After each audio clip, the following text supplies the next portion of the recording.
2016 সালের 20 মার্চ সন্ধ্যায় কুমিল্লা সেনানিবাসে টিউশনি করাতে গিয়ে আর বাসায় ফেরেননি কুমিল্লা ভিক্টোরিয়া সরকারি কলেজের শিক্ষার্থী ও নাট্যকর্মী সোহাগী জাহান তনু। অনেক খোঁজাখুঁজি করে সেনানিবাসের পাওয়ার হাউসের জঙ্গলে তনুর লাশ পাওয়া যায়। তাকে ধর্ষণের পর নির্মমভাবে হত্যা করা হয়। পরদিন তার বাবা বাদী হয়ে অজ্ঞাতদের আসামি করে কুমিল্লার কোতোয়ালি মডেল থানায় মামলা করেন।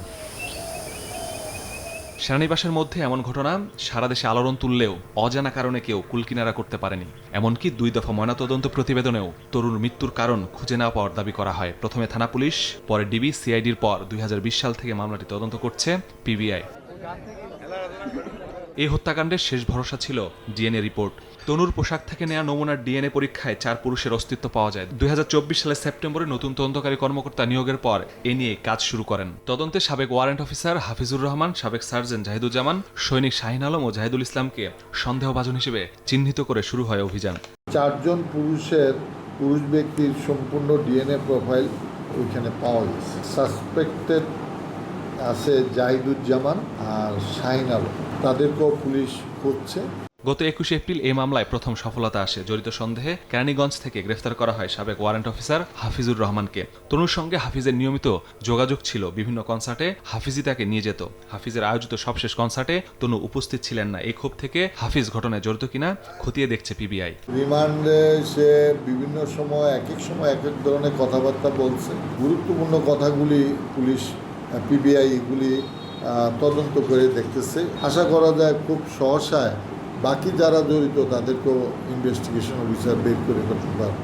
এদিকে তনুর পোশাকের নমুনার সঙ্গে গ্রেফতার হাফিজের ডিএনএ ম্যাচিং করা হচ্ছে। এজন্য ঢাকায় সিআইডির ফরেনসিক ল্যাবে হাফিজের নমুনা সংগ্রহ করা হয়েছে। প্রতিবেদন হাতে পেলে এ মামলায় বড় অগ্রগতি হবে বলে আশা তদন্তকারীদের। এ ঘটনায় জড়িত প্রত্যেককেই আইনের আওতায় আনার দাবি তরুণের বাবার। আল্লাহ বিচার করবো, তারা আমার মেয়েরা মাত্র আল্লাহ সহ্য করবো না, এগুলা একদিন ধরা পড়বই। আমি তোদের ফাঁসি চাই।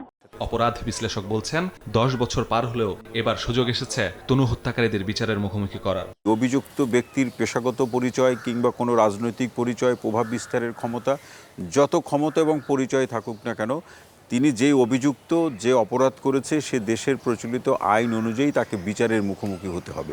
তনুর বিচার করা গেলে যত প্রভাবশালী হোক, এমন অপরাধ করতে ভবিষ্যতে অপরাধীরা ভয় পাবে বলে মত বিশ্লেষকের।